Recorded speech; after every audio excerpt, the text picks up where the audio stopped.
Hello everyone, if you're trying to play Hytale and you keep getting this problem, fail to connect to server with error connection aborted by peer, then you have come to the right place because in this video I'm going to show you how easy it is to fix this annoying problem on Hytale easily. So this problem can occur due to a variety of issues, so I'll show you 2 to 3 solutions. The first one is you're going to open up your start menu, you're going to write date and time here.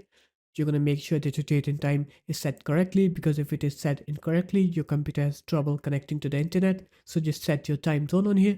After that, click set time automatically.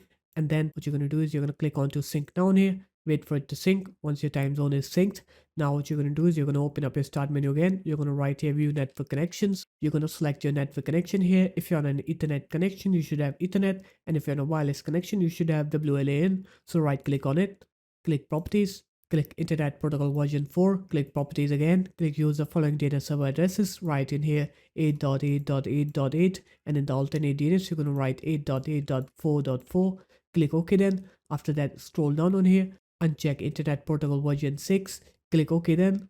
And the last solution is if you have any customizations on your character. So let's say you have new eyes, new ears, or any mouth or face customizations, just take off those customizations and try to play the game, and you'll see that you'll now be able to connect to the game and you will not get that connection aborted by peer error anymore. So there it is guys, that's how easy it was. If you guys found this video helpful, make sure to leave a like, comment and subscribe to the channel, and I'll see you in my next video.